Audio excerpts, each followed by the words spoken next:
Welcome back. ఎవరెన్ని కుమ్మక్కు కుట్రలు చేసినా న్యాయమే గెలిచిందని వైఎస్ఆర్ కాంగ్రెస్ పార్టీ గౌరవాధ్యక్షురాలు విజయమ్మ అన్నారు. జగన్ ఏ తప్పు చేయలేదని అన్నారు. జగన్ సారథ్యంలో పార్టీ ముందుకు వెళ్తుందని అన్నారు. వైఎస్ఆర్ ప్రవేశపెట్టిన సంక్షేమ పథకాలన్నీ జగన్తోనే సాధ్యమని విజయమ్మ స్పష్టం చేశారు. కోట్లాది మంది తెలుగు ప్రజలు ఎదురు చూస్తున్న రోజు రానే వచ్చింది. మరి కాసేపట్లో జననేత జగన్మోహన్ రెడ్డి ప్రజల మధ్యకు రాబోతున్నారు. ఇప్పుడు మనతో మాట్లాడటానికి ఆయన మాతృమూర్తి, అలాగే దివంగత మహానేత రాజశేఖర రెడ్డి గారి సతీమణి విజయమ్మ గారు ఉన్నారు. మేడం, చెప్పండి, మీ నిరీక్షణకు, ఇన్నాళ్ల నిరీక్షణకు ఇప్పుడు మరి కాసేపట్లో జగన్మోహన్ రెడ్డి గారు రాబోతున్నారు కదా, మీరు ఎలా ఫీల్ అవుతున్నారు? మొత్తం కుటుంబ సభ్యులంతా ఎట్లా? చాలా చాలా సంతోషంగా ఉందమ్మా. ఈరోజు ఈ 4 ఏళ్లలో కూడా మేము సంతోషంగా అంటే అనిపించింది. అంటే ఇది ఒకటే మాకు మంచి న్యూస్. ఈరోజు జగన్ బాబు వస్తున్నాడంటే చాలా సంతోషంగా ఉంది. చాలా ఇంట్లో పిల్లలు కానీ మేము కానీ. ఇలాంటి పరిస్థితుల్లో కూడా కొంతమంది అంటే కుమ్ముక్కు రాజకీయాలని చంద్రబాబు వ్యాఖ్యానించడం, ఇదంతా కూడా దీన్ని చూస్తే మీరు ఎలా ఫీల్ అవుతున్నారు మేడం? ఇలాంటి పరిస్థితుల్లో కూడా రాజకీయాలంటూ వ్యాఖ్యానించడం జనరల్గా నాకు పెద్ద మాట్లాడే వాళ్ళని గురించి మాట్లాడాలని లేదమ్మా. కానీ ముందు సిబిఐ గురించి ఎంతగా పొగిడారు, తర్వాత సిబిఐ గురించి ఎంతగా మాట్లాడుతూ ఉన్నారు, ఇవన్నీ కూడా ప్రజలు చూస్తూ ఉన్నారు. ప్రజలే సరైన జవాబు చెప్తారు. నాకైతే వీళ్ళని గురించి మాటలు విని సాలైపోయిందమ్మా. పెద్ద పైన నాకు పెద్ద మాట్లాడాలని కూడా, జవాబు చెప్పాలని కూడా లేదు. దాదాపు 16 నెలలుగా జగన్మోహన్ రెడ్డి గారి యాబ్సెన్స్లో మీరు పార్టీని ముందుండి నడిపించారు. ఇప్పుడు జగన్మోహన్ రెడ్డి గారు రాబోతున్నారు. పార్టీని ఏ విధంగా ముందుకు తీసుకెళ్ళబోతున్నారు? రానున్న సిచ్యువేషన్లో పార్టీ ఎలా ముందుకు వెళ్ళబోతుంది మేడం? ఒకటేమా అంటే ఈరోజు జగన్ బాబు వస్తున్నా అంటే నిజంగా న్యాయం ధర్మం గెలిచింది. ఎంతో కాలం ఏది సత్యం దాచిపెట్టలేరు ఎవరు కూడా. ఎవరెంత మాట్లాడినా, ఎవరెన్ని ప్రయత్నాలు చేసినా దేవుని సమయం వస్తే తప్పకుండా ఇవన్నీ కూడా పటాపంచలు అవుతాయి. అదే ఈరోజు నిరూపణ అయింది. ఈరోజు సిబిఐ కోర్టులో అంటే కిట్ ప్రోక్ అనేది లేదు అని చెప్పింది. నేను గత 2 ఏళ్ళుగా చెప్తా ఉన్నా, అన్ని చోట్ల కూడా చెప్తున్నా, రాజశేఖర రెడ్డి గారు తప్పు చేసే వ్యక్తి కాదు. ఆయనకి ఎంతసేపు ఆయన పంచడము, దాచిపెట్టుకోవడం, దోచిపెట్టడం ఇట్లాంటివి తెలియవు ఆయనకు. అసలు ఆయన దగ్గర ఉండింది పంచడమే తెలుసు, ఆయనకి ఇవ్వడమే తెలుసు ఆయనకు. అటువంటిది రాజశేఖర రెడ్డి గారు చాలా ప్రిన్సిపల్స్ గల వ్యక్తి. మారల్స్, ఎథిక్స్ ఏ రోజుకి ఆ రోజు తన మనస్సాక్షిని తను చెక్ చేసుకునే అట్లాంటి మనిషి ఆయన.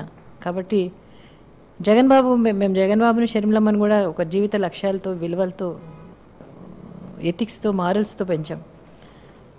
అసలు 10 ఏళ్ల నుంచి కూడా పిల్లలకు చెప్పేవాళ్ళు రాజశేఖర రెడ్డి గారు, మనం మన కోసం అంటే ఇప్పుడు జగన్ బాబు ఏవైతే చెప్తున్నాడో, మనం మన కోసం కొంతవరకే మనం మన కోసం బతకాలి, మన జీవితాన్ని 10 మందికి ఉపయోగపెట్టాలి, మన చుట్టూ ఉండే వాళ్ళకు, మన ఊర్లో వాళ్ళకు, మన జిల్లా వాళ్ళకు, మన రాష్ట్రము, మన దేశం, మనల్ని మనం విశాలపరుచుకుంటూ ముందుకెళ్ళాలి, దేవుడిచ్చిన ఈ జీవితాన్ని మనం 10 మందికి ఉపయోగపడాలి. అట్లాంటి లక్ష్యాలతో పెంచినాడు పిల్లలిద్దరినీ కూడా. జీవిత లక్ష్యాలు, విలువలు, మారల్స్, ఎథిక్స్. కాబట్టి జగన్ బాబు తప్పు చేసే ప్రసక్తి లేదు. అసలు లేడు ఆయన. సీఎంగా రాజశేఖర రెడ్డి గారు సీఎంగా ఉన్నప్పుడు ఆయన హైదరాబాద్లో ఉండింది కూడా లేదు ఎప్పుడు కూడా.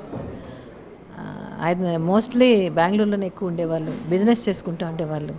జగన్ బాబుని ఏ రోజు కానీ అసలు ఒక్కరు, ఈ మంత్రులు కానీ ఎవ్వరు కానీ, ఈ ఆఫీసర్లు కానీ ఒక్కరు కూడా చూసిండరు ఆయన్ను. క్యాంప్ ఆఫీస్లో కానీ, సీఎం క్యాంప్ ఆఫీస్లో కానీ, సెక్రటేరియట్లో కానీ, కనీసం ఏ మంత్రులకు కానీ, ఆఫీసర్లకు కానీ పలాని పని చేయమని చెప్పి ఆయన అడిగింది లేదు, ఆయన ఎక్కడ కనబడింది లేదు. అట్లాంటి మనిషిని ఈరోజు నిజంగా అన్యాయంగా ఏ తప్పు చేయకపోయినా ఈరోజు 16 నెలలు జైల్లో పెట్టారు. ఒక్క ఎఫ్ఐఆర్, ఒక్క ఛార్జ్షీట్ అయితే లోకంలో లేని, చరిత్రలో లేనంతగా మా కుటుంబాన్ని, మమ్మల్ని ఇబ్బంది పెట్టారు సిబిఐ వాళ్ళు. అసలు ఎవరిని ఇంత దారుణంగా విచారించిన పరిస్థితి లేదు. 2,000 మందిని ఫోన్ ట్యాపింగ్ చేశారు. 100 మంది జగన్ బాబు సంస్థల మీదే కాదు, జగన్ బాబు సంస్థల్లో పెట్టుబడిన దారులందరి మీద కూడా రైడ్లు చేయడం అయితేనేమి. ఈ ఇంట్లో 12 రోజులు ఉన్నారు. మరి బండ చూశారో లేకపోతే గోడ చూశారో నాకు తెలియదు, కానీ అంటే ఎక్కడ జరిగి ఉండదు. అయినా కూడా 2 ఏళ్ళు 25 నెలలు దగ్గర పూర్తవుతా ఉంది ఇన్వెస్టిగేషన్ పూర్తయి. ఈరోజు సిబిఐ కిట్ ప్రోకో లేదు, రుజువులు లేవు అని చెప్తా ఉన్నారు. అంటే నేను మొదటి నుంచి కూడా ఇదే చెప్తా ఉన్నా, ఏ మీటింగ్లో కూడా జగన్ బాబు, రాజశేఖర రెడ్డి గారు తప్పు చేయలేదు 2 ఏళ్ల నుంచి. కానీ దేవుడు నిజంగా బయట పెట్టాడు. ఈ రెండేళ్లలో జగన్ బాబును తప్పు చేసినాడని చెప్పలేకపోయినా కాంగ్రెస్ ఏంటి, సిబిఐ ఏంటి, తెలుగుదేశం ఏంటి అని వాళ్ళ వ్యూస్, వాళ్ళ మాటలు, వాళ్ళ ఇది బయటికి తీసుకొచ్చినాడు దేవుడు. ప్రజలందరికీ తెలిసిపోయింది ఈరోజు కాంగ్రెస్ ఏంటి, తెలుగుదేశం ఏంటి, సిబిఐ ఏంటి అని కూడా తెలిసిపోయింది. నిజంగా ఇవన్నిటి మధ్యలో జగన్ బాబు వస్తున్నాడు అనేది చాలా సంతోషంగా ఉంది. ఓకే మేడం, అంటే మీరు అడిగిన ప్రశ్నకు ఇన్ని రోజులంటే రాజశేఖర రెడ్డి గారు లేరు, సరే పార్టీ జగన్ బాబు వచ్చినాడు, ఆయన నాయకుడిగా ప్రూవ్ చేసుకోగలిగాడు అన్ని సమస్యలు స్పందిస్తూ.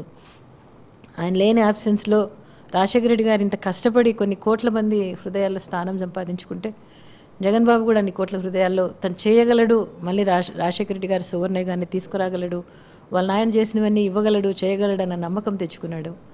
కాబట్టి తను లేని యాబ్సెన్స్లో నేను పనిచేయాలని చెప్పి బయటికి రావడం జరిగింది. ఇప్పుడు కూడా అవసరమైన మేరకు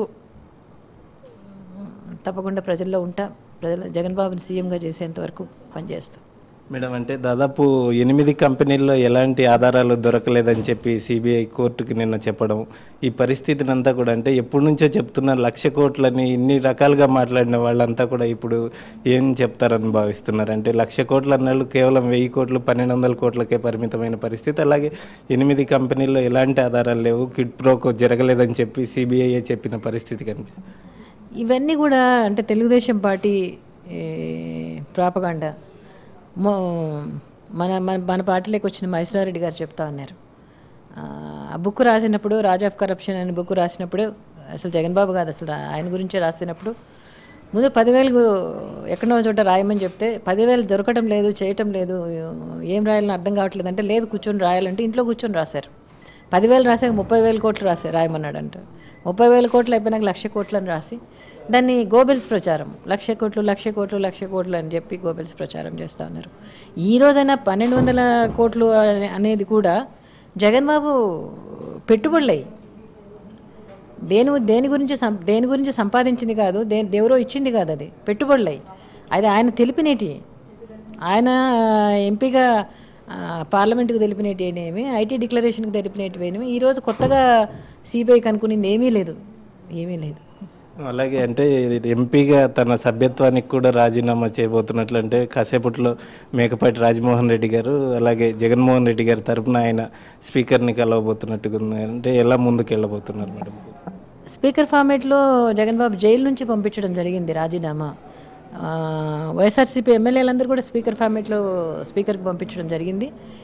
ఈరోజు అంటే ఇంకా సమైక్యాంధ్ర ఈ ఉద్యమం ఇంత ప్రజలు కొన్ని కోట్ల మంది రోడ్డు మీదకి వచ్చి అన్యాయం జరిగిందని వాళ్ళు బాధపడతా ఉన్నా కూడా ఈరోజు కూడా కాంగ్రెస్లో చలనం అనేది లేదు కాబట్టి ఇంకా ఈరోజు మొన్ననే రాజమోహన్ రెడ్డి గారు పోయారు, స్పీకర్తో మాట్లాడి దాన్ని రిజిగ్నేషన్ చేయించుకోవాలని చెప్పి పోవడం జరిగింది. నిన్న ఇవాళ రాత్రి వాళ్ళు చూస్తున్నాం కాంగ్రెస్ వాళ్ళు కూడా వెళ్తున్నారని చెప్పి చూద్దాం.